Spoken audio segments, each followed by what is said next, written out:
السلام علیکم ورحمۃ اللہ. الحمد للہ وحدہ والصلاة والسلام علی من لا نبی بعدہ. اما بعد، آج بتاریخ 15 شعبان احسا اسلامک سینٹر حفوف کا یہ اجلاس عام بخشش کا مہینہ کے عنوان پر منعقد ہو رہا ہے. شعبان کا نصف مہینہ گزر چکا ہے اور رمضان آنے میں نصف ماہ باقی ہے. ظاہر بات ہے کہ رمضان وہ مہینہ کہ ختم ہوتے ہی پھر اگلے رمضان کا انتظار شروع ہو جاتا ہے. اس کی اہمیت اور اس کی رحمتوں، برکتوں اور اللہ تبارک و تعالیٰ کی طرف سے اس میں پائے جانے والے بہت سارے انعامات کے حصول کی خاطر بندوں کا دل اس میں لگا ہوا ہوتا ہے. آئیے آج کے اس پروگرام میں آپ کے احسا اسلامک سینٹر کے معروف خطیب فضیلت الشیخ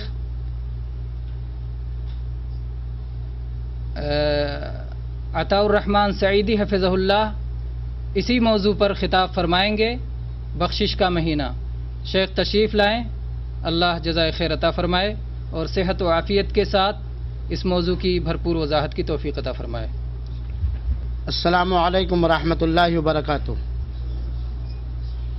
الحمدللہ نحمده ونستعینه ونستغفره ونؤمن به ونتوکل علیہ ونعوذ باللہ من شرور انفسنا ومن سیئات اعمالنا من يهده الله فلا مضل له ومن يضلله فلا هادي له واشهد ان لا اله الا الله وحده لا شريك له واشهد ان محمدا عبده ورسوله. اما بعد فان خير الحديث كتاب الله وخير الهدي هدي محمد صلى الله عليه وسلم وشر الامور محدثاتها وكل محدثة بدعة وكل بدعة ضلالة وكل ضلالة في النار. اعوذ بالله من الشيطان الرجيم. بسم الله الرحمن الرحيم.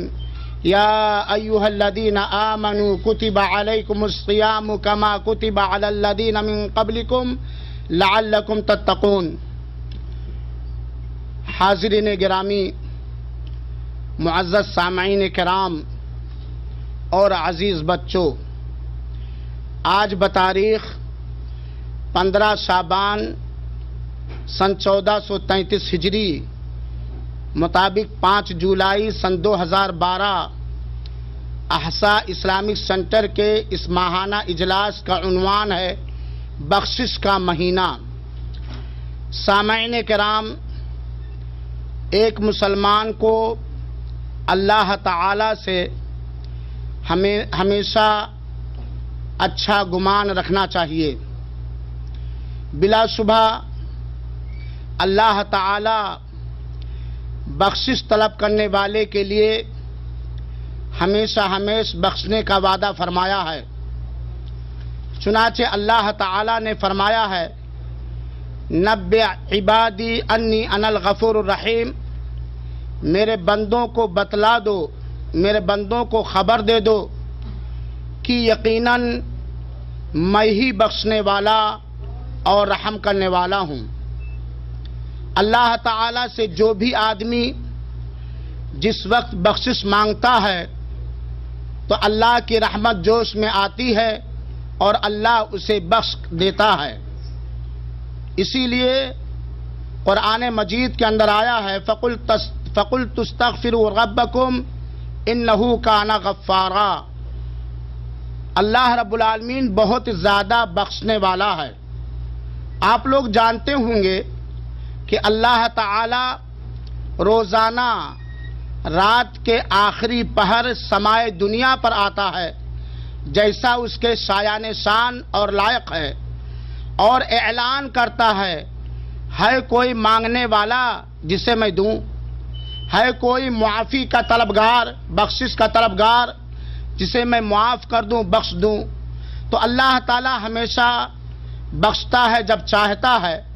لیکن اللہ تعالی نے اپنے بندوں پر رحم کرتے ہوئے، اپنے بندوں پر احسان کرتے ہوئے، اپنے بندوں پر کرم کرتے ہوئے کچھ افضل اوقات اور کچھ افضل مہینوں کو بنایا ہے، جس کے اندر خصوصیت کے ساتھ اللہ رب العالمین کی بخشش کی زیادہ امید کی جاتی ہے۔ آپ حضرات جانتے ہیں کہ رمضان مبارک کے مہینے کو ایک حدیث سے استدلال کرتے ہوئے علماء کرام نے اسے بخشش کا مہینہ بھی قرار دیا ہے۔ چنانچہ وہ مشہور حدیث جو آپ حضرات بارہا سن چکے ہوں گے کہ اللہ کے رسول اکرم صلی اللہ علیہ وسلم نے فرمایا کہ اس آدمی کی ناک خاک آلود ہو جائے، اس آدمی کی ناک گرد و غبار سے اٹھ جائے، جسے رمضان مبارک کا مہینہ ملے اور اپنے گناہوں کی بخشش نہ کروا لے۔ تو رمضان مبارک کا مہینہ یا مغفرت کا مہینہ ہے اور اس کے بہت سارے فضائل ہیں، بہت سارے خصوصیات ہیں، اور آج ہماری دلی تمنا ہے کہ میں اکیلے ہی نہ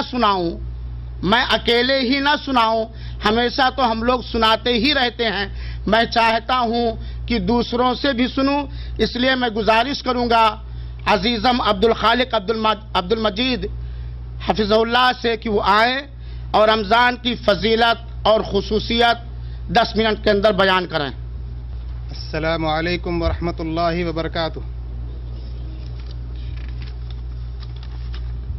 الحمد للہ رب العالمین والعاقبۃ للمتقین ولا عدوان الا علی الظالمین والصلاة والسلام علی المبعوث رحمۃ للعالمین وعلى آلہ واصحابہ اجمعین ومن تبعهم بإحسان إلى يوم الدين أما بعد رب اشرح لي صدري ويسر لي أمري واحلل عقدة من لساني يفقهوا قولي رب زدني علما رب زدني علما رب زدني علما۔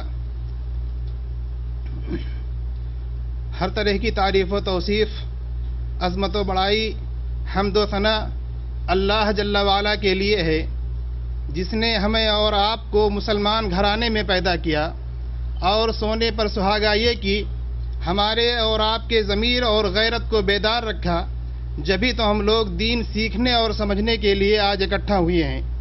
ان گنت اور بے شمار درود و سلام نازل ہوں تمام انبیاء کرام پر، خصوصاً سلطان عرب تاجدار مدینہ احمد مجتبیٰ محمد مصطفیٰ صلی اللہ علیہ وسلم پر۔ دوستو، بڑی ناانصافی ہوگی کہ اگر میں استاذ محترم فضیلت الشیخ عطاء الرحمن سعیدی حفظہ اللہ کا اور فضیلت الشیخ عبدالہادی مدنی حفظہ اللہ کا شکریہ نہ ادا کروں، جنہوں نے ہم لوگوں کی تربیت میں بہت کوشش اور محنتیں کی ہیں۔ اللہ ان کی کوششوں کو قبول فرمائے، دنیا اور آخرت میں ان کو بہتر بدلہ عطا فرمائے۔ قابل قدر حاضرین کرام، قرآن اور حدیث میں رمضان المبارک کی بے شمار فضیلتیں آئی ہوئی ہیں، جسے ہم آپ حضرات کے سامنے اختصار کے ساتھ بیان کر رہے ہیں۔ آسمان پر چمکنے والے ستاروں کے درمیان جو اہمیت اور فضیلت چاند کو حاصل ہے، وہی فضیلت اور اہمیت رمضان المبارک کو بقیہ تمام مہینوں پر حاصل ہے۔ رمضان المبارک وہ مہینہ ہے جس کی آمد کی دعا سلف صالحین اور بزرگان دین 6 ماہ پہلے ہی سے کیا کرتے تھے۔ اللہم بلغنا رمضان، اللہم بلغنا رمضان۔ محترم سامعین کرام، رمضان المبارک وہ مہینہ ہے جس میں اللہ تبارک و تعالی نے قرآن مجید جیسی مقدس کتاب نازل فرمائی، چنانچہ یہ قرآن کا مہینہ ہوا۔ فرمان ربانی ہے، شہر رمضان الذی انزل فیہ القرآن۔ رمضان المبارک وہ مہینہ ہے جس کے آتے ہی جنت کے دروازے کھول دیے جاتے ہیں۔ رمضان المبارک وہ مہینہ ہے جس کے شروع ہوتے ہی جہنم کے دروازے بند کر دیے جاتے ہیں۔ رمضان المبارک وہ مہینہ ہے جس کے پہلی رات ہی کو اللہ تبارک و تعالی سرکس شیاطینوں اور جنوں کو تابع زنجیر کر دیتا ہے، یعنی جکڑ دیتا ہے۔ رمضان المبارک وہ مہینہ ہے جس کے آتے ہی آسمان کے دروازے کھول دیے جاتے ہیں۔ رمضان المبارک وہ مہینہ ہے جس میں پکارنے والا پکارتا ہے یا باغی الخیر اقبل و یا باغی الشر اقصر، اے خیر کے چاہنے والے، اے بھلائی کے چاہنے والے آگے بڑھ، اے برائی کے چاہنے والے رک جا، پیچھے ہٹ۔ رمضان المبارک وہ مہینہ ہے جس میں شب قدر ہے، جو کہ 1000 مہینوں سے بہتر ہے۔ اللہ تبارک و تعالیٰ فرماتا ہے خیر من الف شہر، جو بد نصیب اس برکت اور خیر سے محروم رہا وہ بہت ساری بھلائیوں سے محروم رہا۔ رمضان المبارک وہ مہینہ ہے جس میں خاص طور سے دعائیں قبول ہوتی ہیں، چنانچہ ہر مسلمان کی روزانہ دعائیں قبول ہوتی ہیں۔ رمضان المبارک وہ مہینہ ہے جس میں گناہوں کی بخشش ہوتی ہے، اور بلکہ رمضان المبارک ان قیمتی اوقات میں سے ہے جس میں دعاؤں کے قبول ہونے کا زیادہ امکان ہے۔ خوش نصیبو، رمضان المبارک وہ مہینہ ہے جس کا روزہ گناہوں کو مٹا دیتا ہے۔ خوش نصیبو، رمضان المبارک وہ مہینہ ہے جس میں عمرہ کرنا اللہ کے نبی صلی اللہ علیہ وسلم کے ساتھ حج کرنے کے برابر ہے۔ رمضان المبارک وہ مہینہ ہے جس میں روزہ رکھنے والے کا شمار صدیقین اور شہداء میں ہوتا ہے۔ رمضان المبارک وہ مہینہ ہے جس کا روزہ جنت میں داخلے کا سبب ہے۔ رمضان المبارک وہ مہینہ ہے جس میں ایمان اور ثواب کی نیت سے قیام اللیل کرنا گناہوں کے بخشش کا ذریعہ ہے۔ پیارے ساتھیوں، جنت میں ایک دروازہ ہے جس کا نام ہے باب الریان، جو خاص کر کے روزہ داروں کے لیے ہے۔ اس کے علاوہ اور بہت ساری فضیلتیں ہیں۔ اللہ تبارک و تعالیٰ سے ہم دعا کرتے ہیں کہ اللہ تبارک و تعالیٰ ہم سب کو ان ساری فضیلتوں کو حاصل کرنے کی توفیق عطا فرمائے۔ وآخر دعوانا ان الحمد للہ رب العالمین، والسلام علیکم ورحمۃ اللہ وبرکاتہ۔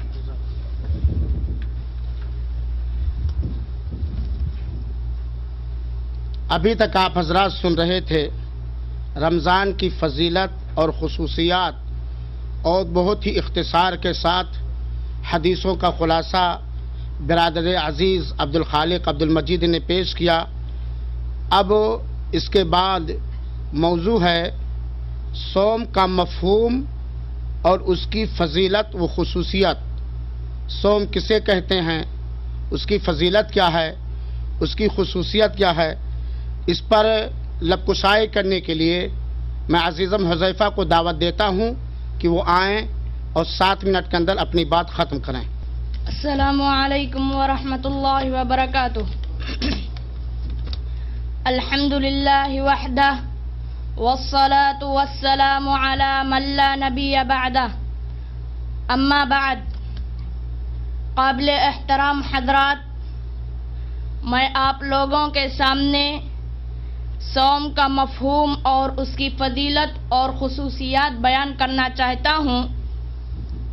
صوم کا لغوی معنی رک جانا ہے، اور شریعت میں صوم کا معنی جس کو کچھ لوگ روزہ کہتے ہیں، یہ ہے کہ مخصوص شخص کا مخصوص شرطوں کے ساتھ اللہ کی عبادت کی نیت سے صبح صادق سے لے کر سورج کے ڈوب جانے تک کھانے پینے اور دوسری روزے کو توڑ دینے والی چیزوں سے رک جانا۔ حاضرین کرام، قرآن و حدیث کے اندر صوم یعنی روزے کے بے شمار فضیلتیں اور خصوصیتیں آئی ہیں۔ میں بہت مختصر طور پر آپ لوگوں کے سامنے بیان کرنا چاہتا ہوں۔ صوم یعنی روزہ ان عملوں میں سے ہے جس کے بدلے اللہ تعالی نے بخشش اور بہت بڑے ثواب کو تیار کیا ہے۔ مسلمانوں کے لیے روزہ خیر و بھلائی کا سامان ہے۔ صوم تقوی کے اسباب میں سے ایک اہم سبب ہے۔ روزہ ڈھال ہے جس کے ذریعے بندہ جہنم سے بچاؤ حاصل کرے گا۔ صوم کا بدلہ اللہ تعالی خود عطا کرے گا۔ روزہ شیطانی شہوتوں سے بچنے کا نایاب ذریعہ ہے۔ اللہ کی راہ میں ایک دن روزے سے بندے کا چہرہ جہنم سے 70 سال کی مسافت کے برابر دور کر دیا جائے گا۔ صوم یعنی روزہ نبی صلی اللہ علیہ وسلم کی وہ وصیت ہے جس کے برابر کوئی چیز نہیں۔ اللہ تعالی روزے داروں کو باحساب بدلہ دے گا۔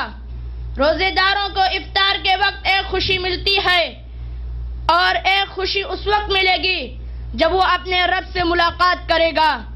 روزے دار کی منہ کی بدبو اللہ تعالی کے نزدیک مشک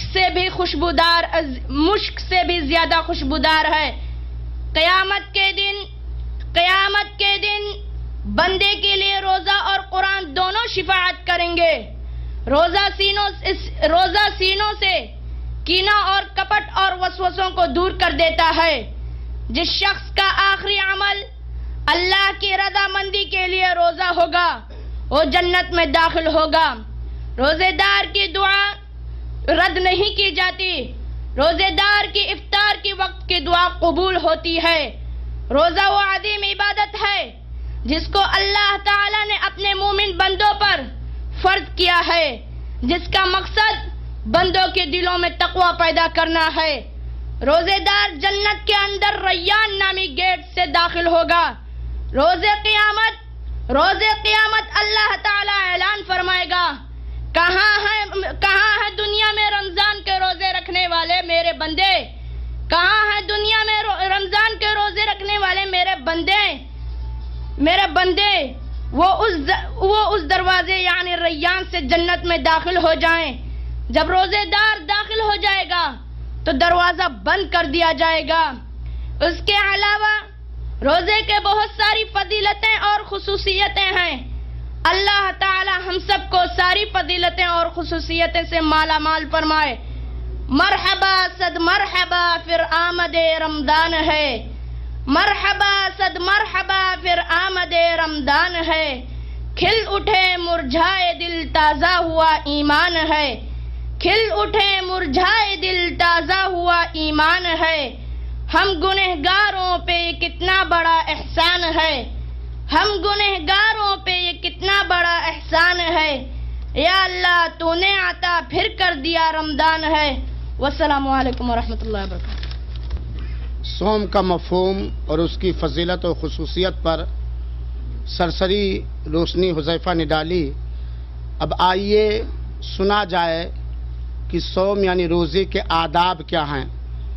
اختصار کے ساتھ روزے کے آداب بتلانے کے لیے میں دعوت دے رہا ہوں افتخار احمد آفاق احمد خان کو، وہ آئیں اور صوم کے آداب مختصر طور پر بتلائیں۔ السلام علیکم ورحمۃ اللہ وبرکاتہ۔ الحمدللہ والصلاة والسلام علی رسول اللہ صلی اللہ علیہ وسلم۔ حاضرین اکرام، ہم سے پہلے ہمارے بھائیوں نے ہمیں رمضان کی فضیلت اور روزے کی فضیلت کے بارے میں بتایا ہے، اس لیے ان ساری فضیلتوں کو حاصل کرنے کے لیے ہمیں روزے کے آداب کا بھی علم حاصل کرنا چاہیے۔ میں آپ لوگوں کے سامنے چند روزے کے آداب پیش کرنا چاہتا ہوں، امید ہے غور سے سنیں گے اور عمل کریں گے۔ ادب نمبر 1، روزے دار کے لیے ضروری اور واجب ہے کہ وہ ہر واجب عبادات کی ادائیگی اس طرح کرے جس طرح سنت نبی کریم صلی اللہ علیہ وسلم نے کیا، اور لا الہ الا اللہ محمد رسول اللہ صلی اللہ علیہ وسلم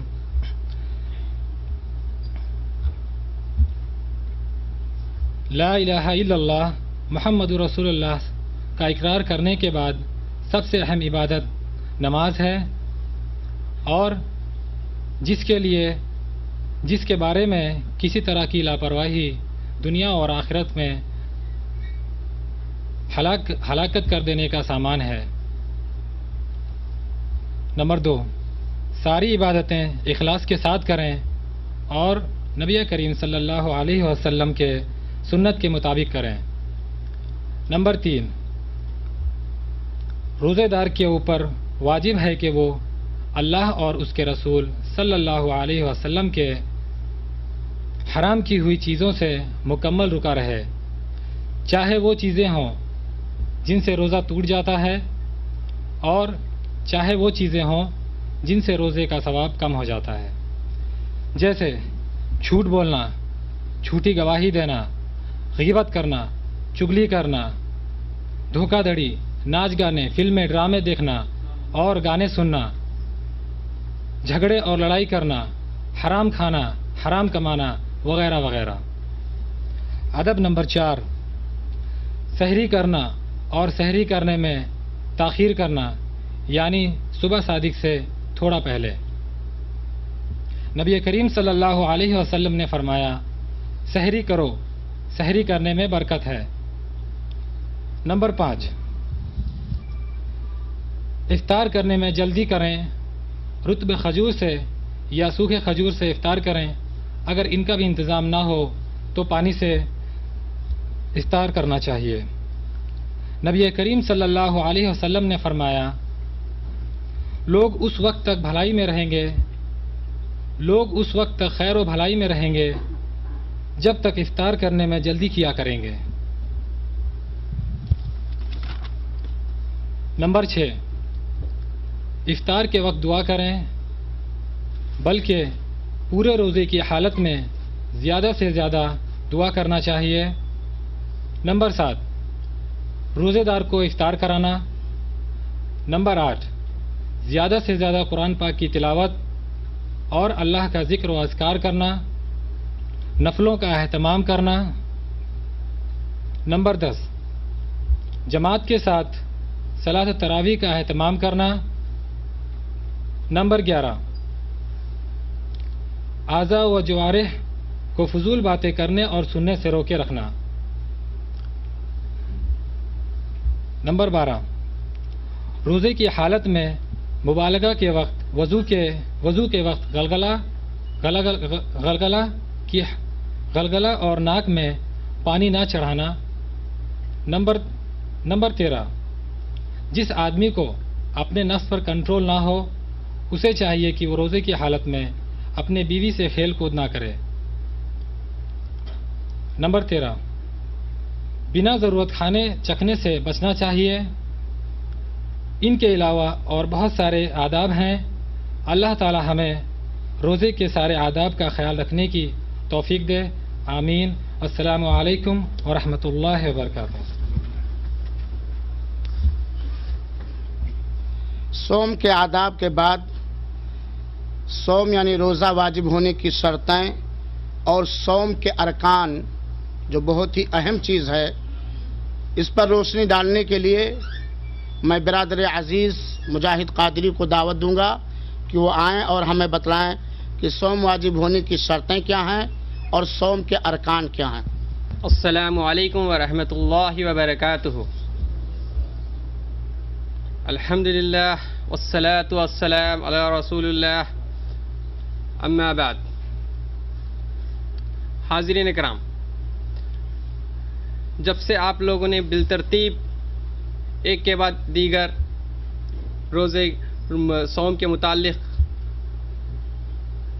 کئی چیزیں سنتے ہیں، آئیے میں آپ کے سامنے روزہ واجب ہونے کی یعنی صوم واجب ہونے کی شرطیں اور ان کے ارکان بیان کروں۔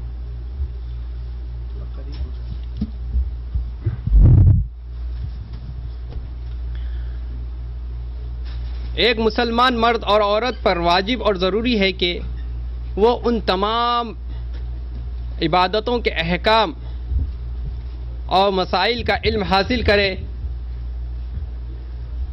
جن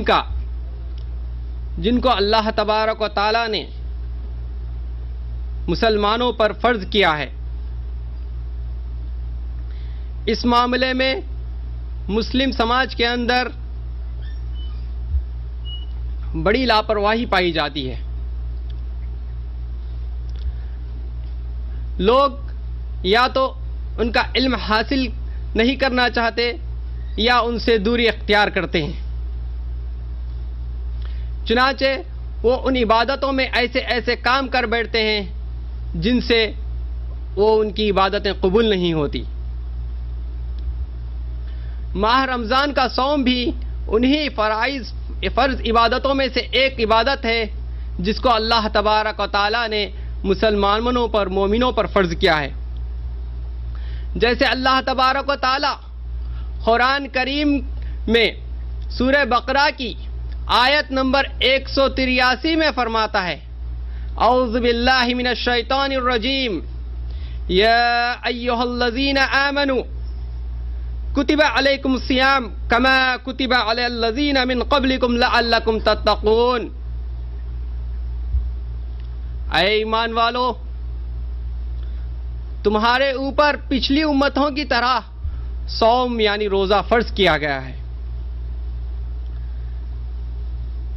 تاکہ تم متقی بن جاؤ۔ تو آئیے ہم جانتے ہیں کہ اس صوم کی شرطیں کیا ہیں، روزہ واجب ہونے کی شرطیں کیا ہے۔ پہلی شرط ہے، جیسے اللہ تبارک تعالیٰ نے قرآن کریم کی آیت میں خطاب مومنوں کو ایمان یا ایھا الذین آمنوا کیا ہے، تو اس سے ہمیں پہلی شرط ہی پتہ چلتی ہے کہ یہ صوم، روزہ مومنوں پر فرض ہے، اسلام، یعنی اس کے لیے پہلی شرط ہے اسلام، یا چنانچہ کافر کا روزہ صحیح نہیں ہوگا۔ دوسری شرط بالغ ہونا، نابالغ کو روزہ رکھایا جا سکتا ہے اس کو عادت دلانے کے لیے، لیکن فرض تو تبھی ہوگا جب وہ بالغ ہوگا۔ تیسری شرط عقل مند ہو، جو شخص روزہ رکھ رہا ہے وہ عقل مند ہو، پاگل یا مجنون شخص کا روزہ نہیں ہوگا۔ چوتھی شرط روزہ رکھنے کی جسمانی طاقت، جو شخص بیمار ہے تو اس کے لیے یا تو کفارہ ہوگا یا تو بعد میں روزہ رکھنا ہوگا، یعنی جو شخص دائمی بیماری میں مبتلا ہے اس شخص پر کفارہ ہوگا، اور جو شخص عارضی بیماری میں مبتلا ہے اس شخص کے لیے بعد رمضان کے جب بھی موقع ملے اس حساب سے اس کو روزہ رکھنا ہوگا۔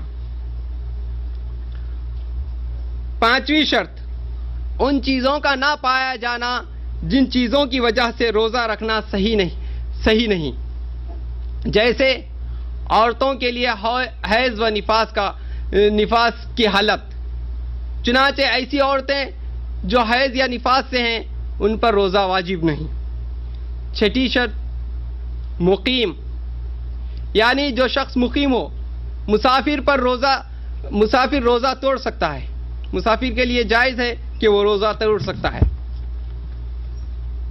آئیے، یہ تو ہو چکی روزے کی شرطیں۔ اب ہم آگے بڑھتے ہیں، دیکھتے ہیں روزے کے ارکان کیا ہے۔ روزے کے ارکان دو ہیں۔ پہلا رکن روزے کا یہ ہے کہ نیت کس چیز کو کہتے ہیں؟ نیت کا ٹھکانہ دل ہے۔ نیت کہتے ہیں دل کے کسی چیز کے کرنے یا نہ کرنے کو دل میں ٹھان لینا، چنانچہ صوم رکھنے کے لیے دل سے نیت کرنا واجب ہے۔ فرض روزے کے لیے فجر سے پہلے نیت کرنا ضروری ہے، کیونکہ فرمان رسول اللہ صلی اللہ علیہ وسلم ہے، جس نے رات ہی میں نیت نہ کی ہو تو اس کا صوم نہیں ہوا۔ یعنی فرض روزہ رکھنے والے کے لیے فجر سے پہلے نیت کرنا لازم ہے۔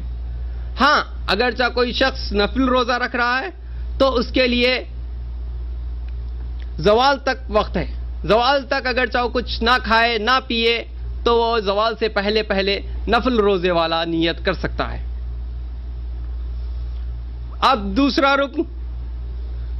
رکن یہ ہے کہ فجر سے لے کر سورج ڈوبنے تک ان ساری چیزوں سے جن کا رکنے کا اللہ تبارک جن سے روزہ ٹوٹ جاتا ہے، ان ساری چیزوں سے رکا رہنا ضروری ہے۔ یہ دوسرا رکن ہے روزے کا۔ یہ ہو گئی شرائط اور رکن۔ اب آئیے، اب ذرا جاتے اب میں آپ کو ایک بات کی طرف غور دلاؤں ایک بات کی طرف آپ کا دھیان لے کے جاؤں، وہ بات اہم بات جس کو ہمیں سوچنا چاہیے، جس پہ ہمیں غور و فکر کرنا چاہیے۔ آئیے، روزہ اللہ تبارک و تعالیٰ نے تو فرض کیا ہے، اس کے فضائل بھی بیان کیے ہیں، سب چیزیں کی ہیں، لیکن روزے کا مقصد کیا ہے؟ اللہ تبارک و تعالیٰ روزے کے ذریعے سے ہمیں چاہتا کیا ہے؟ انسان سے چاہتا کیا ہے؟ کیوں رکھا رہا ہے اللہ تبارک و تعالیٰ روزہ؟ یہ صبح سے لے کے شام تک ہم بھوکے پیٹ کیوں رہیں، پیاسے کیوں رہیں؟ شام میں ہمارے کھانا ہوتا ہے، شام میں ہمارے پانی ہوتا ہے، لیکن ہم بھوکے پیاسے کیوں رہیں؟ اللہ تبارک و تعالیٰ اسی آیت میں، جس آیت کی میں نے پہلے آپ کے سامنے تلاوت کی ہے، اسی آیت میں اللہ تبارک و تعالیٰ جواب دیتا ہے۔ جس آیت میں اللہ تبارک و تعالیٰ روزہ فرض ہونے کا حکم دیتا ہے، اسی آیت میں اللہ تبارک و تعالیٰ ہم سے اس کا مقصد بھی بیان کرتا ہے۔ اس آیت کے آخر میں فرماتا ہے، کیا فرماتا ہے؟ لعلکم تتقون، تاکہ تم تقی بن جاؤ، تاکہ تم تقوی اختیار کرو۔ اللہ تبارک و تعالیٰ کا مقصد ہمیں یہ ہے کہ اللہ تبارک و تعالیٰ ہم سے یہ چاہتا ہے کہ ہم متقی بن جائیں، ہم اللہ تبارک و تعالیٰ کے لیے تقوی اختیار کریں۔ یہ روزے کا سب سے اہم اور سب سے اہم مقصد ہے۔ جس طرح سے ہم رمضان کے اندر ایک دوسرے کے اوپر نیکی حاصل کرنے میں سبقت حاصل کرتے ہیں، رمضان کے اندر اللہ کے بتائے حدود کی اس کا لحاظ رکھتے ہیں۔ اللہ تبارک تعالیٰ جن چیزوں سے رکنے کا حکم دیا ہے ان چیزوں سے ہم رک جاتے ہیں، اللہ تبارک تعالیٰ کا خوف دل میں بٹھاتے ہیں، اللہ تبارک تعالیٰ سے ڈرتے رہتے ہیں۔ اسی طرح ساری زندگی کو ہمیں اس طرح ڈھالنا چاہیے کہ اللہ تبارک تعالیٰ ہمیں اس سے ڈرتے رہنا چاہیے، اللہ تبارک تعالیٰ کی حرام کردہ چیزوں سے رکنا چاہیے۔ اللہ تبارک تعالیٰ ہم سب کو متقیوں میں سے بنائے، اللہ تبارک تعالیٰ ہم سب کو متقی بنائے، آمین۔ اور آخر میں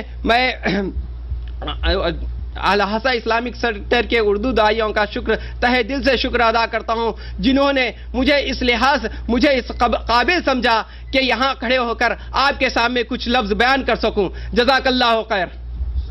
حاضرین کرام، اختصار کے ساتھ ترتیب وار آپ نے رمضان کی فضیلت اور خصوصیت، صوم کا مفہوم اور اس کی فضیلت و خصوصیت، صوم یعنی روزے کے آداب، صوم واجب ہونے کی شرطیں اور اس کے ارکان، اور اللہ تعالی نے اپنے مومن بندوں کے اوپر صوم کیوں فرض کیا ہے، بہت ہی اختصار کے ساتھ اور اچھے انداز میں، میٹھے انداز میں سنا۔ اللہ تعالی ہم سب کو جو سنا ہے عمل کرنے کی توفیق عطا فرمائے۔ چونکہ رمضان کے مسائل، صوم کے مسائل بہت ہی زیادہ ہیں اور آپ لوگ بہت جلدی اکتا جاتے ہیں، اس لیے بہت ہی اختصار کے ساتھ چند اہم اور باتیں آپ کے علم میں اضافہ کرنے کے لیے میں بیان کرنا چاہتا ہوں۔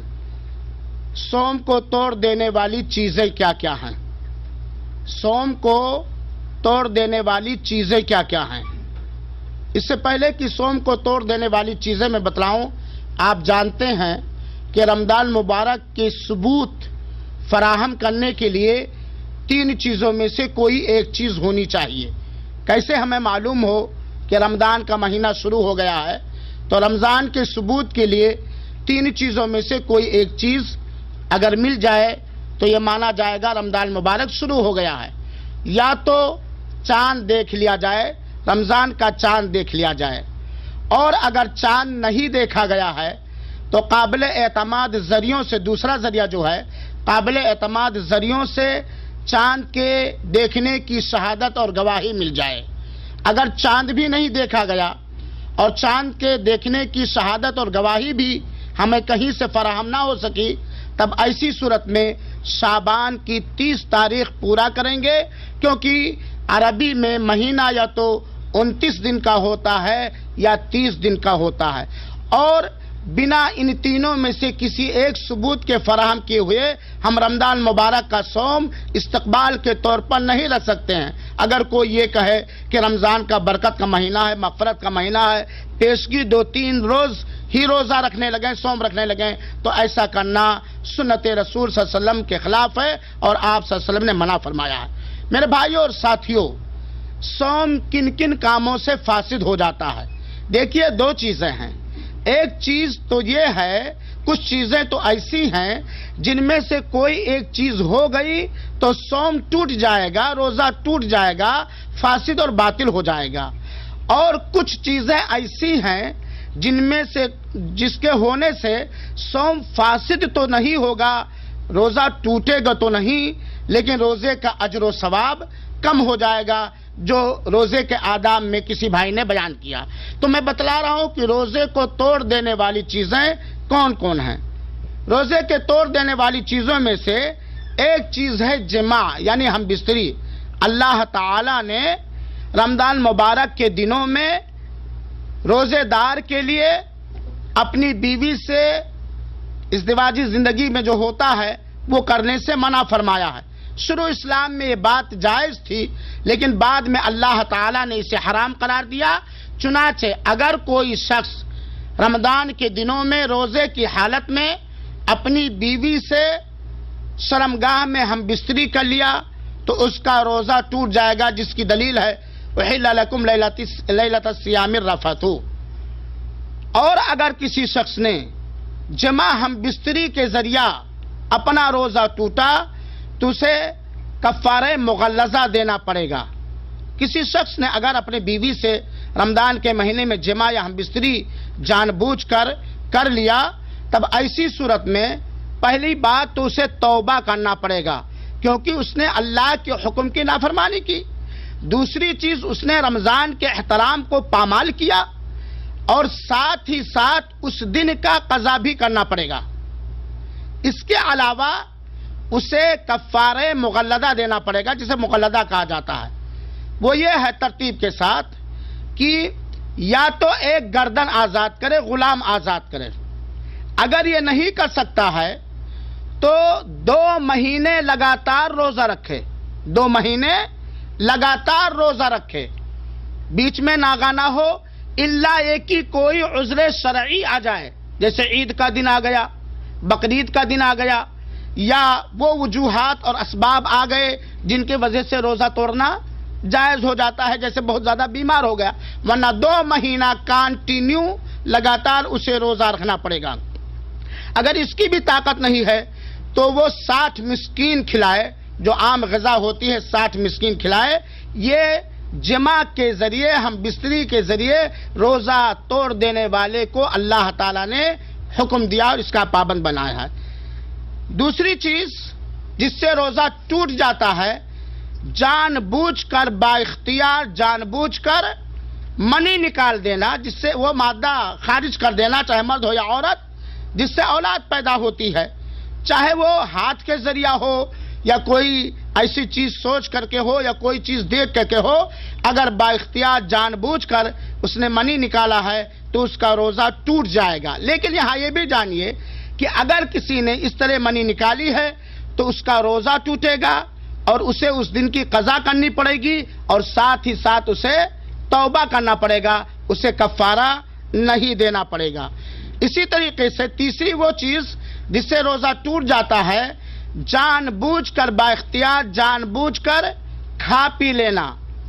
جان بوجھ کر اگر کسی شخص نے کھا پی لیا ہے تو اس کا روزہ ٹوٹ جائے گا، کیونکہ اللہ تعالیٰ نے سورہ بقرہ کی آیت نمبر 187 کے اندر بیان فرمایا ہے، کلوا واشربوا حتی یتبین لکم من الخیط الابیض من الخیط الاسود من الفجر ثم اتموا الصیام الی اللیل. اسی طریقے سے چوتھی وہ چیز جس سے روزہ ٹوٹ جاتا ہے، جو کھانے اور پینے کے جگہ پر ہو، جو غذا کا کام دے، جیسے خون چڑھوا لینا، گلوکوز چڑھوا لینا، غذائی انجیکشن لے لینا. اگر غذا جان بوجھ کر کھائے تو بھی روزہ ٹوٹ جائے گا، یا کوئی ایسی چیز استعمال کیے جو غذا کا کام دیتا ہے، تو ان کاموں سے بھی روزہ ٹوٹ جائے گا. پانچویں وہ چیز جس سے روزہ ٹوٹ جاتا ہے، حجامہ کروانے سے. حجامہ جس کو پوچھنا اردو زبان میں کہا جاتا ہے یا سینگی کہا جاتا ہے، درد کی جگہ پر یا تکلیف کی جگہ پر یا ویسے چستی لانے کے لیے کچھ نستر زخم مار کر کے، کسی چیز سے سینگی یا کٹورا وغیرہ رکھ کر کے جو اس کے حکیم ہوتے ہیں وہ خون کو نکالتے ہیں. اس کو پوچھنا یا کہا جاتا ہے, یا سینگی کہا جاتا ہے, یا حجامہ کہا جاتا ہے. اللہ کے رسول اکرم صلی اللہ علیہ وسلم نے فرمایا ہے افطر الحاجم والمحجوم, کہ پوچھنا جس نے لگایا اس کا بھی روزہ ٹوٹ جائے گا, اور جس کو پوچھنا لگایا گیا اس سے بھی روزہ ٹوٹ جائے گا. اسی سے علماء کرام نے استدلال کیا ہے کہ اگر کوئی شخص خون ڈونیٹ کرے, کسی مریض کو خون دے, نکلوائے خون, تو اس کا بھی روزہ ٹوٹ جائے گا. روزے کو توڑ دینے والی چیزوں میں سے چھٹی چیز ہے جان بوجھ کر قصدن قے کرنا, جان بوجھ کر قصدن قے کر دینا, کیونکہ اللہ کے رسول اکرم صلی اللہ علیہ وسلم نے فرمایا ہے من درعہ القیء فلا قضاء علیہ ومن استقاء فعلیہ القضاء. یہ ابن ماجہ کی روایت ہے, ترمذی کے اندر بھی ہے, اور روایت یہ صحیح ہے کہ وہ آدمی جس پر قے غالب آ گیا بغیر اس کے اختیار کے, تو اس پر قضا نہیں ہے. آپ جا رہے تھے, گندی جگہ سے گزرے اور طبیعت متلائی, قے ہو گیا, یا کوئی بیماری ہے قے ہو گیا, اپنے سے آپ نے جان بوجھ کر نہیں کیا, تب روزہ نہیں ٹوٹے گا. لیکن جان بوجھ کر عمدن اور قصدن آپ نے اگر قے کیا ہے تب اس کی وجہ سے روزہ ٹوٹ جائے گا. اور ان چیزوں کے ساتھ ساتھ عورتوں کے لیے دو چیز اور ہے, حیض اور نفاس کا ہونا. ایک عورت اگر روزے کے ساتھ ہے, حیض آ گیا تو اس کا روزہ فوراً ٹوٹ جائے گا, اس کا روزہ حیض آنے سے, نفاس آنے سے ٹوٹ جائے گا. آٹھویں وہ چیز جو باریک چیز ہے وہ جانیے گا, کیونکہ آپ نے سنا ہے کہ روزے کے ارکان میں سے, صوم کے ارکان میں سے ایک رکن ہے نیت, انما الاعمال بالنیات. چنانچہ اگر کوئی شخص روزہ توڑنے کی نیت کر لے پکا, چاہے اس کے بعد وہ کھائے یا نہ کھائے, پیے یا نہ پیے, اس کا روزہ کیا ہو جائے گا؟ ٹوٹ جائے گا, کیونکہ نیت روزہ یعنی صوم کا ایک رکن ہے. نویں چیز جس کی وجہ سے روزہ ٹوٹ جائے گا, کوئی مرتد ہو جائے, اللہ محفوظ رکھے ارتداد سے, کفر سے, شرک سے. اگر کوئی مسلمان اسلام کو چھوڑ کر کافر ہو جائے, مرتد ہو جائے, تب ایسی صورت میں بھی اس کا روزہ ٹوٹ جائے گا. یہ علماء کرام نے 9 چیزیں ذکر کی ہیں روزے کو توڑ دینے کے لیے. یہاں ایک بات اور جان لیجئے کہ حیض اور نفاس کے علاوہ یہ ساری چیزیں, حیض اور نفاس کے علاوہ یہ ساری چیزیں روزے کو توڑ دینے والی اس وقت بنیں گی جب تینوں چیزوں میں سے کوئی ایک چیز ہمارے اندر پائی جائے. پہلی بات تو یہ ہے آدمی کو ان چیزوں کا علم ہو, یعنی وہ جانتا ہو کہ ان چیزوں کے کرنے سے یا ان چیزوں میں سے کسی ایک چیز کے کرنے سے روزہ ٹوٹ جائے گا. لیکن ایک ایسا آدمی ہے, مثال کے طور پر شعبان کے 20-25 تاریخ کو مسلمان ہوا اور وہ نہیں جانتا تھا کہ, وہ جانتا تھا کھانا کھانے سے روزہ ٹوٹ جائے گا, دودھ پینے سے روزہ نہیں ٹوٹتا تھا, کیونکہ ہندوؤں کیا ہوتا ہے بھوجن نہیں کھاتے, پینے والی چیزیں پیتے ہیں. وہ جانتا نہیں تھا مسئلہ, اب وہ پانی پی لیا, تب کیا اس کا روزہ ٹوٹ جائے گا؟ نہیں, کیونکہ وہ جانتا نہیں تھا. دوسری چیز یہ کہ اسے یاد ہو کہ میں روزے سے ہوں اور اس چیز کے استعمال کرنے سے روزہ ٹوٹ جاتا ہے, لیکن اسے یاد نہیں ہے تب روزہ نہیں ٹوٹے گا. مثال کے طور پر ایک آدمی اٹھا صبح اور گھر پانی پی رہا ہے, ناشتہ کر رہا ہے, اسے یاد نہیں ہے کہ میں روزے سے ہوں یا رمضان کا مہینہ چل رہا ہے, تب ایسی صورت میں چونکہ بھول چوک کے کھایا پیا, اللہ نے اسے کھلایا پلایا, اس کا روزہ ٹوٹ نہیں جائے گا. ہاں جیسے ہی یاد آئے وہ فوراً کھانے سے رک جائے گا. تیسری چیز جو علماء کرام نے بیان کیا ہے یہ کہ وہ با اختیار ہو روزے کے توڑ دینے والی چیزوں میں سے کسی چیز کے کرنے پر با اختیار ہو, یعنی اس کو اختیار ہو, کرے یا نہ کرے. لیکن اگر کوئی مجبور ہو, بے بس ہو, جبرن اس سے کوئی کام کروا رہا ہو, تب ایسی صورت میں اس کا روزہ نہیں ٹوٹے گا. جیسے مثال کے طور پر یاد دلانے کے لیے بھی اور تھوڑا جگانے کے لیے بھی, چونکہ ان چیزوں سے سب کو انٹرسٹ ہوتا, فطری چیز ہے. ایک بیوی نے کہا شوہر سے کہ ہم بستری کرو میرے ساتھ ورنہ میں تلوار سے تمہاری گردن مار دوں گی. اب اگر مرد اتنا کمزور ہے کہ بالکل بچ نہیں سکتا, جان جانے والی ہے, ایسی صورت میں باختیار نہیں ہم بستری کر رہا نا, ایسی صورت میں اس کا روزہ نہیں ٹوٹے گا. مثال کے طور پر ایک کفیل ہے, وہ کہہ رہا ہے نہیں تو کھانا کھا زبردستی, اور مغفول بے اختیار ہے بیچارہ، اس کے بس میں یہ نہیں کہ کفیل سے بچ سکے، بھاگ سکے یا کچھ بھی، ہے نا، مجبور ہو گیا، تب ایسی صورت میں اس کا روزہ نہیں ٹوٹے گا، کیونکہ اس نے با اختیار روزے کے توڑنے والے کاموں میں سے کوئی کام نہیں کیا ہے، وہ مجبور ہے۔ میرے مسلمان بھائیوں اور ساتھیوں، روزے کے واجب ہونے کی شرطیں آپ کو مجاہد صاحب نے بتلایا۔ اب آئیے ذرا اختصار کے ساتھ، چونکہ مسائل ہیں، اختصار کے ساتھ سنیں کن لوگوں کے لیے ماہ رمضان میں صوم نہ رکھنا جائز ہے، کن لوگوں کے لیے رمضان کے مہینے میں چھٹی ہے، روزہ نہ رکھیں، فرصت اللہ تعالی نے دی ہے۔ جن لوگوں کے لیے ماہ رمضان میں روزہ صوم نہ رکھنا جائز ہے، یعنی نہ رکھیں تب بھی کوئی بات نہیں۔ ایک بات یہاں یہ بھی جان لیجیے گا کہ روزے کی فرضیت کی دو حیثیت ہے، دو نوعیت ہے، ایک ہے فوراً ادا کرنا، ایک ہے بعد میں ادا کرنا، ایک ہے فوراً ادا کرنا اور ایک ہے بعد میں ادا کرنا۔ فوراً ادا کرنے والوں کی مثال مجاہد نے دیا، کچھ لوگ ایسے ہیں جن پر فوراً روزہ رکھنا واجب ہے، واجب ان کے اوپر، لیکن فوراً واجب نہیں ہے، وہ بعد میں بھی واجب کو ادا کر سکتے ہیں۔ ایسے ہی لوگوں کے لیے رمضان میں روزہ نہ رکھنا جائز ہے۔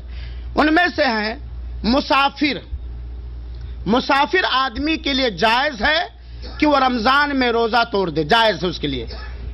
میرے بھائیوں، مسافر کی 3 حالت بنتی ہے، مطلب سفر اتنا لمبا جس میں علماء کرام نے کہا ہے کہ نماز قصر کرنا جائز ہو۔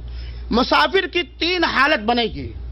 ایک وہ مسافر جس کو سفر میں روزہ رکھنے نہ رکھنے سے کوئی پریشانی نہیں ہوتی ہے، اس کے لیے جائز ہے، لیکن اس کا روزہ رکھنا افضل ہے۔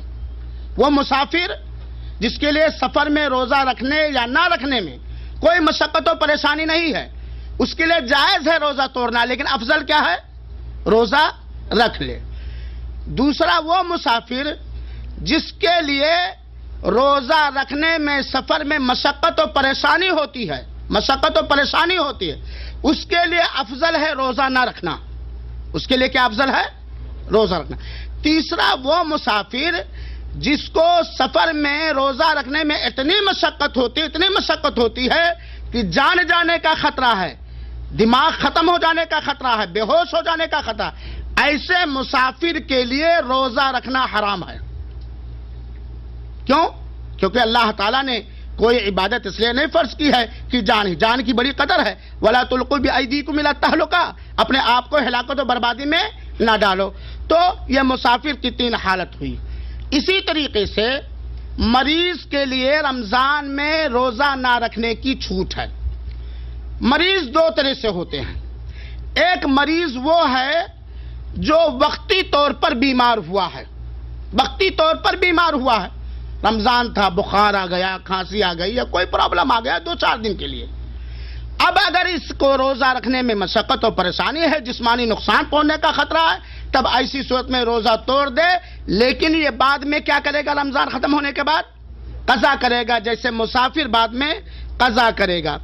اسی طریقے سے ایک وہ بیمار ہے جو دائمی بیمار ہے، ہمیشہ بیمار رہتا ہے، اور قابل اعتماد، قابل بھروسہ ڈاکٹروں نے کہہ دیا ہے کہ یہ بیماری تم سے دور ہونے کا امکان نظر نہیں آتا، اور اس دائمی بیماری کی پریشانی کی وجہ سے وہ روزہ رکھنے کی طاقت نہیں رکھتا ہے، بیمار ہے، دائمی بیمار ہے، اس کو شفا پانے کی امید نہیں ہے، اور اس بیماری کی وجہ سے روزہ رکھنے کی طاقت وہ نہیں رکھتا، بھوک و پیاس برداشت کرنے کی طاقت وہ نہیں رکھتا۔ ایسی صورت میں ایسے مریض پر روزہ ادا کرنا فرض نہیں ہے، بلکہ رمضان ہر دن کے بدلے وہ ایک مسکین کو کھانا کھلائے گا، ایک مسکین کو کھانا کھلائے گا۔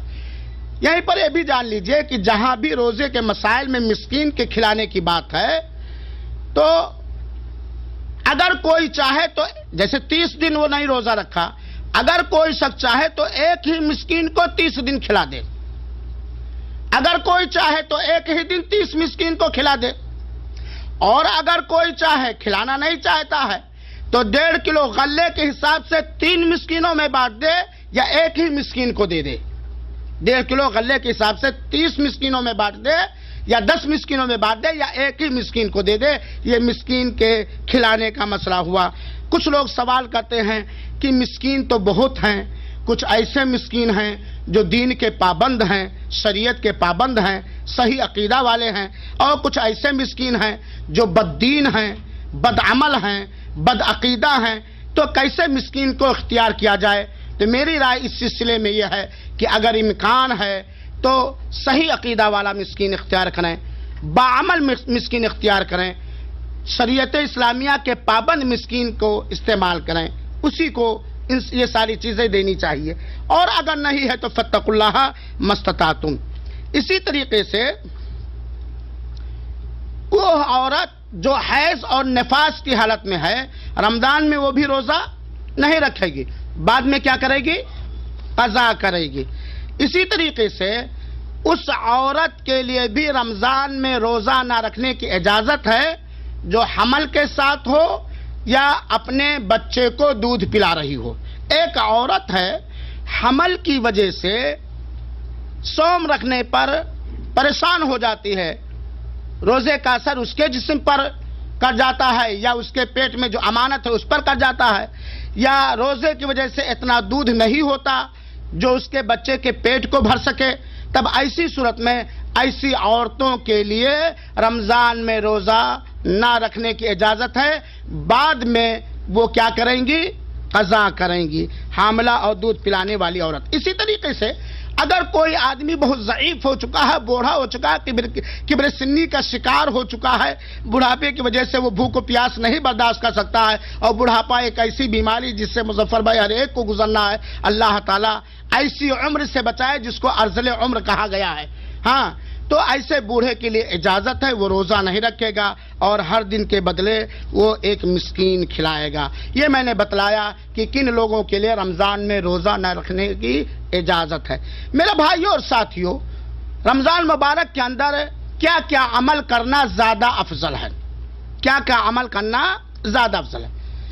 اس چیز کو بتانے سے پہلے ہمیں یہ بات یاد رکھنی چاہیے کہ اللہ تعالی کی قربت حاصل کرنے کا اور اللہ تعالی کو خوش کرنے کا سب سے بہترین سامان وہ عبادتیں ہیں جو بندے کے اوپر فرض اور واجب ہیں، جو بندے کے اوپر فرض اور واجب ہیں۔ اللہ کی قربت حاصل کرنے کے لیے، اللہ کو خوش کرنے کے لیے، اللہ کو راضی کرنے کے لیے سب سے بہترین چیز، سب سے مضبوط چیز جس کے بغیر اللہ راضی ہو ہی نہیں سکتا ہے، جس کے بغیر اللہ خوش ہو نہیں سکتا ہے، وہ فرض اور واجب عبادتوں کی پابندی۔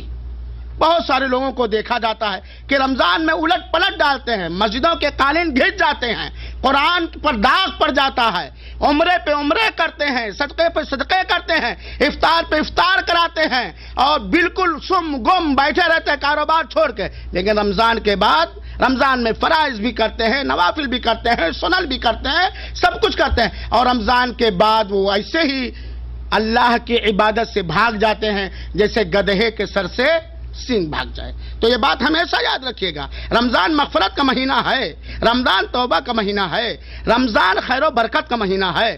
رمضان کے اندر جو عبادت فرض کی گئی بہت اہم عبادت ہے، لیکن یہ عبادت روزے جیسی اہم عبادت اس وقت قبول ہوگی جب روزے سے پہلے جو عبادتیں ہمارے اوپر فرض کی گئی ہیں، اسلام کی بنیاد قرار دی گئی ہیں، ان کی ہم پابندی کریں گے۔ ایک آدمی خالی جمعہ پڑھتا ہے، ایک آدمی خالی عید بقرعید پڑھتا ہے، ایک آدمی کبھی موقع مل گیا مولوی صاحب کے ساتھ پڑھ گیا تو چلا گیا مسجد میں، یہ سامنے سے گزر رہا ہے، پیشاب لگا ہے اس لیے پیشاب بھی کر لے گا، نماز بھی پڑھ لے گا۔ میرے بھائیوں اور ساتھیوں، جیسا کہ کسی بھائی نے بتلایا ہے کہ نماز یہ بہت اہم عبادت ہے، چنانچہ ہم فرائض کو چھوڑ کر، واجبات کو چھوڑ کر باب ریان سے داخل ہونا چاہیں تو یہ ناممکن ہے، یہ ناممکن ہے، یہ ممکن نہیں ہے۔ بل اللہ تعالیٰ کی اگر ہم قربت چاہتے ہیں، نزدیکی چاہتے ہیں، جنت الفردوس میں داخل ہونا چاہتے ہیں، تو جتنی واجب عبادتیں ہیں، فرض عبادتیں ہیں، ان کی مکمل اخلاص للہیت کے ساتھ پابندی کریں، انشاءاللہ العزیز جنت ملے گی، چاہے آپ پوری زندگی ایک بھی سنت نہ ادا کیے ہوں، ایک ہی بھی نفلی کام نہ کیے ہوں، ایک بھی نفلی کام آپ نے نہیں کیا، لیکن آپ نے فرائض کی پابندی کی، آپ نے واجبات کی پابندی کی تو جنت ملے گی انشاءاللہ العزیز، اگر آپ موحد اور مومن۔ لیکن آپ نے فرائض سے لاپرواہی برتی، نفلوں کا جھمیلا لگا دیا، تو ایسی صورت میں جنت کی امید نہ کیجیے گا میرے بھائیوں ساتھیوں۔ تو وہ کام جن کا رمضان کے مہینوں میں کرنا فرائض کے بعد زیادہ افضل ہے، انہی کاموں میں سے ہے ایک کام قرآن کی تلاوت کرنا۔ ہمیشہ قرآن کی تلاوت یہ ایک افضل عبادت ہے، لیکن رمضان میں اس کی افضلیت اور بڑھ جاتی ہے۔ اللہ کے رسول اکرم صلی اللہ علیہ وسلم کو جبریل رمضان میں ہر سال قرآن دہرواتے تھے اور آخری سال 2 بار دہروایا ہے نا۔ تو زیادہ سے زیادہ قرآن کی تلاوت کرنا، اور کوشش کریں قرآن کی تلاوت سمجھ کے کریں، ٹھہر کے کریں، سمجھ کے کریں اور ترجمے کے ساتھ کریں تاکہ اس کا معنی مفہوم آئے، تو یہ اور زیادہ بہتر ہے۔ قرآن کی تلاوت بھی کریں، قرآن کو سمجھیں بھی، قرآن پر عمل بھی کریں اور قرآن کے پیغام کو لوگوں تک پہنچائیں بھی۔ تو تلاوت قرآن مجید ایک عظیم عبادت ہے رمضان المبارک کے اندر، جیسا کہ کسی بھائی نے بتلایا کہ قرآن بھی اپنی تلاوت کرنے والوں کے لیے روز قیامت کیا کرے گا؟ کیا کرے گا؟ سفارش کرے گا۔ اسی طریقے سے رمضان میں افضل عملوں میں سے ایک عمل اور ہے جو میرے خیال میں اسی مہینے میں ہی ممکن ہے، رمضان کے مہینے ہی میں ممکن ہے۔ ہاں وہ جگہ ہے جہاں لوگ نفلی روزے رکھتے ہیں وہاں تو ہمیشہ ممکن ہے، لیکن ہم جیسے لاپرواہوں کے سماج اور معاشرے میں تو یہ رمضان ہی میں ممکن ہے میرے خیال میں۔ وہ کیا ہے؟ افطار کرانا، صوم رکھنے والے کو حلال مال سے افطار کرانا، یہ بہت عظیم ثواب ہے میرے بھائیوں اس عمل کا۔ اس عمل کا جہاں دینی فائدہ ہے، دنیاوی فائدہ ہے، وہیں پر بہت بڑے اجر و ثواب کا وعدہ رب ذوالجلال نے فرمایا ہے۔ اللہ کے رسول اکرم صلی اللہ علیہ وسلم نے فرمایا ہے کہ اگر کسی شخص نے کسی روزے دار کو افطار کرایا تو روزے دار کے روزے کے اجر و ثواب میں سے بنا کسی کمی کے اس کو بھی روزے کا ثواب ملے گا، اس کو بھی روزے کا ثواب۔ سال بھر روزہ رکھنا ممکن نہیں، رکھ بھی نہیں سکتے ہیں، جائز بھی نہیں ہے، لیکن اگر کوئی شخص سال بھر روزے کا ثواب لینا چاہتا ہے، سال بھر کے روزے کا ثواب لینا چاہتا ہے، تو اخلاص و للہیت کے ساتھ حلال مال سے اتنے آدمی کو رمضان میں یا کبھی بھی روزے والوں کو افطار کرا دے جن کی تعداد اتنی ہوتی ہے جتنا دن سال میں 360 یا 59 دن ہوتے ہیں میرے بھائیوں سے۔ لہذا میرے مسلمان بھائیوں، اس کے اندر بہت سارا خیر ہے، اس عمل کو کرنے کی کوشش کرو، اور یہ کوئی مشکل کام نہیں ہے، ہم اپنی طاقت کے حساب سے جتنا چاہیں ہم افطار کرا سکتے ہیں۔ کچھ لوگ یہ کہتے ہیں کہ مسجدوں میں جو افطار پارٹیاں دی جاتی ہیں اس میں نہیں جانا چاہیے، صدقات و خیرات کا مال ہے، مال میں کیا کیا بکواس۔ میرے بھائیوں ساتھیوں، یہ سارے روزے داروں کے لیے ایک دعوت ہے، اور اگر کوئی دعوت دے تو ایسی دعوتوں میں جانا چاہیے اور کھانے کے آداب کا خیال رکھ کر کے وہاں افطار کرنا چاہیے، اور دوسروں کو بھی زیادہ سے زیادہ افطار کرانے کی کوشش کیجیے۔ یہاں یا کہیں بھی آج دیکھیں بہت سارے مسلمان ملک ایسے ہیں جو غربت سے دوچار ہیں، آپ کے علاقوں میں، آپ کے محلوں میں بہت سارے ایسے ہوں گے جن کو نان سبیلہ نہیں ملتا ہے، جو ایک بوٹی گوشت سال میں کبھی بقرعید میں کسی کے دینے پہ پاتے ہیں۔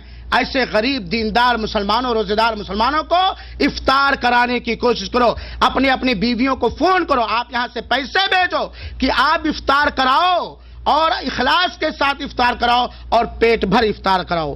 اسی طریقے سے رمضان کے مہینے میں ایک عمل جو آپ لوگ جانتے ہیں بہت ہی افضل ہے، دوسرے مہینوں میں بھی یہ عمل بہت افضل ہے لیکن رمضان میں خاص طور پر اس کی افضلیت بڑھ جاتی ہے، وہ ہے قیام اللیل، جسے تراویح کہا جاتا ہے یا تہجد کہا جاتا ہے، کیونکہ اللہ کے رسول اکرم صلی اللہ علیہ وسلم نے فرمایا من قام رمضان ایمانا و احتسابا غفر له ما تقدم من ذنبه، جس نے ایمان کے ساتھ اور ثواب حاصل کرنے کے لیے قیام اللیل کی یعنی تراویح کی نماز ادا کی تو اس کے پچھلے گناہ معاف کر دیے جائیں گے۔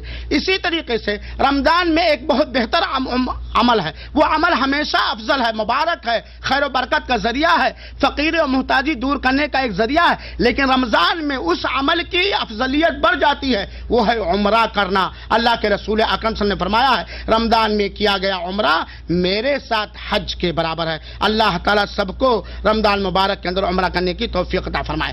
اسی طریقے سے رمضان میں ایک افضل عمل ہے شب قدر کا اہتمام کرنا، بلکہ آخری 10 راتوں کو خصوصیت کے ساتھ، رمضان کے آخری 10 راتوں کو خصوصیت کے ساتھ عبادت کرنا، اور ان 10 راتوں میں جو شب قدر والی راتیں ہیں 21، 23، 25، 27، 29، اس میں خصوصیت کے ساتھ عبادت کرنا، شب قدر کو تلاش کرنا، جیسا کہ آپ جانتے ہیں۔ اسی طرح رمضان میں ایک اور اہم عبادت ہے اور سنت ہے، اور بہت ساری جگہوں سے سنت آہستہ آہستہ ختم ہوتی جاتی ہے، وہ ہے اعتکاف کرنا، اور اگر وقت رہا تو انشاءاللہ العزیز اعتکاف کے مسائل آگے بیان کیے جائیں گے۔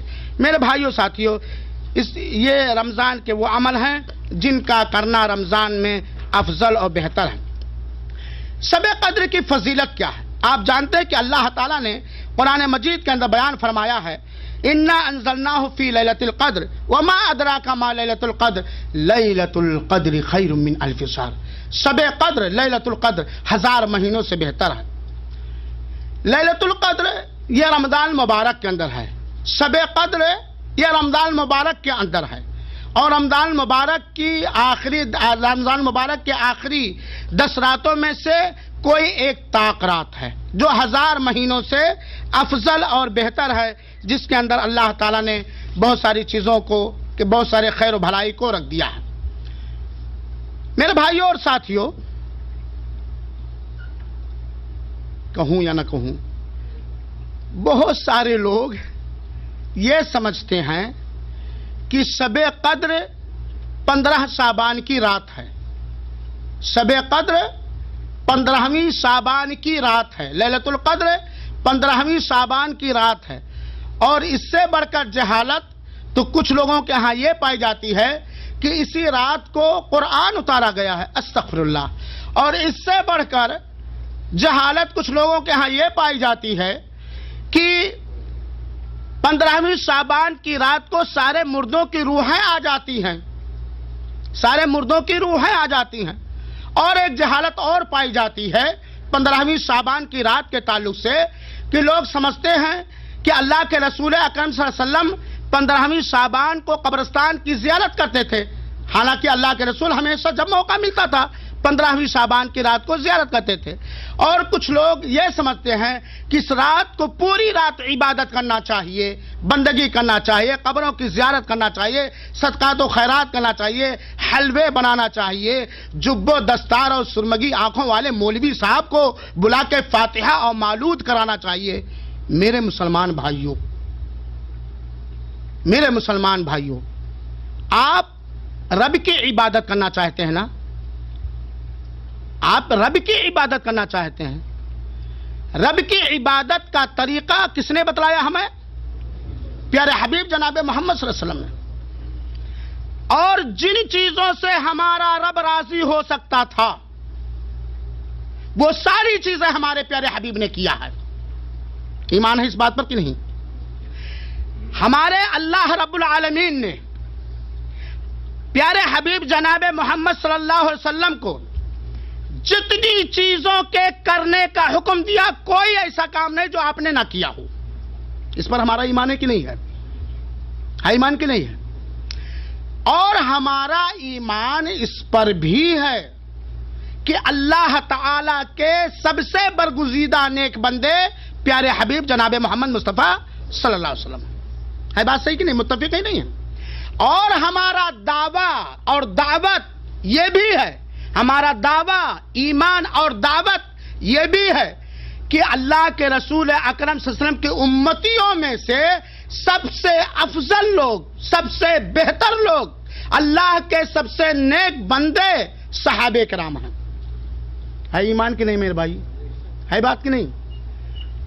اب آئیے دیکھیے، جب ہمارا ایمان ان چیزوں پر ہے، یقین ان چیزوں پر ہے، اور ہونا چاہے ورنہ مسلمان ہی نہیں رہیں گے، تو دیکھیں کیا اللہ کے رسول اکرم صلی اللہ علیہ وسلم نے 15ویں شعبان کی رات وہ خرافات جو آج مسلم سنی سماج میں رائج ہے اللہ کے رسول نے کیا ہے؟ اللہ کے رسول نے 15ویں شعبان کی رات کو کوئی خاص عبادت کیا ہے؟ کوئی نیا طریقہ ایجاد کیا ہے؟ صحابہ کرام نے کیا ہے؟ نہیں میرے بھائیوں ساتھ، قیامت کے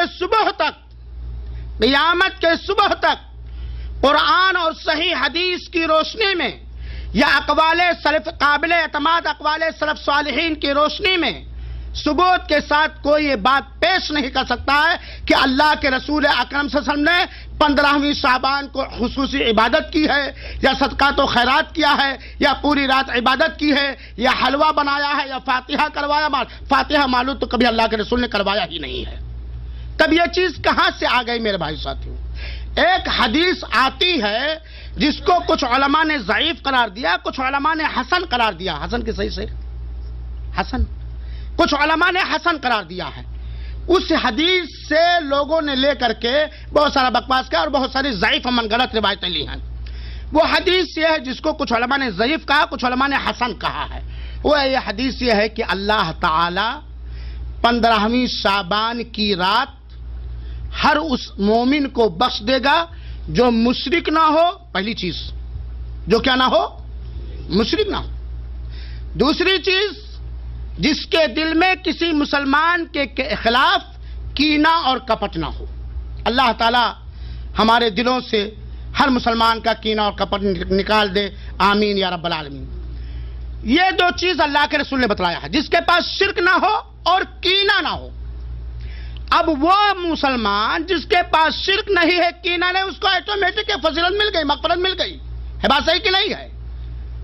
ہے بات کہ نہیں؟ جب اللہ کے رسول صلی اللہ علیہ وسلم نے کہہ دیا کہ جس کے دل میں شرک نہ ہو اور کینہ و کپٹ نہ ہو اس کو فضیلت مل گئی کہ نہیں مل گئی؟ اب اس رات کو کوئی خاص عبادت کرنے کے لیے دلیل چاہیے، جبکہ 15 شعبان کا دن ایک بار اللہ کے رسول کے لیے نہیں ہے، کئی بار آیا.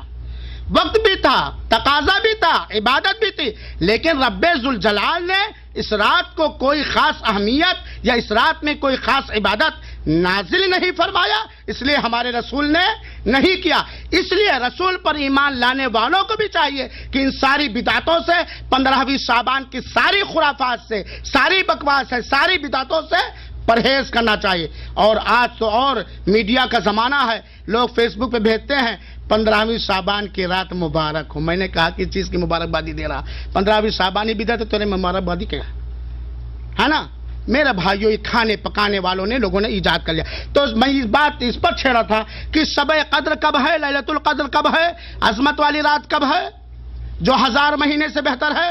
وہ رمضان المبارک کے اندر ہے. اور رمضان المبارک کے آخری طاق راتوں میں سے کوئی ایک رات ہے جو رات کسی کو مل جائے تو اسے پڑھنا چاہیے اللہم انک عفو تحب العفو فاعف عنا. اور شب قدر کے اندر جائز نفلوں کی ادائیگی، قرآن کی تلاوت، ہاں، اور اسی طریقے سے اگر ضرورت ہے تو دین اسلام کی باتیں مسجد میں موجود لوگوں کو بتانا اور سمجھانا، ہر نیکی جو اللہ کے رسول سے کرنا ثابت ہے وہ ہمیں کرنا چاہیے. رمضان میں ایک عمل بڑا مبارک عمل ہے اور وہ اب آہستہ آہستہ ختم ہوتا جا رہا ہے. حالانکہ اس سنت کو زندہ کرنا چاہیے کیونکہ وہ رمضان مبارک کے ساتھ افضلیت کے ساتھ خاص ہے. وہ ہے اعتکاف. اعتکاف کہتے کسے ہیں؟ اعتکاف کہتے ہیں کسی چیز سے چمٹ جانا، کسی چیز سے بالکل جڑ جانا.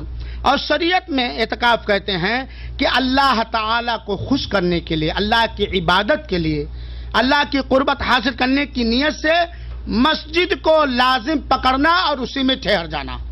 مسجد کو لازم پکڑنا اور اسی میں ٹھہر جانا. اور مردوں اور عورتوں دونوں کا اعتکاف کرنا شریعت سے ثابت ہے. اس پر سارے علماء کا اتفاق ہے. ازواج مطہرات بھی اللہ کے رسول اکرم صلی اللہ علیہ وسلم کے زمانے میں مسجد نبوی میں اعتکاف کیا کرتی تھیں. اعتکاف کے ارکان کیا کیا ہیں کہ جن کے بغیر اعتکاف صحیح نہیں ہوگا؟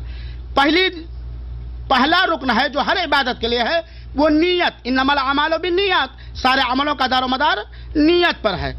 دوسری شرط یہ ہے میرے بھائی ساتھیوں، مسجد میں ٹھہرنا.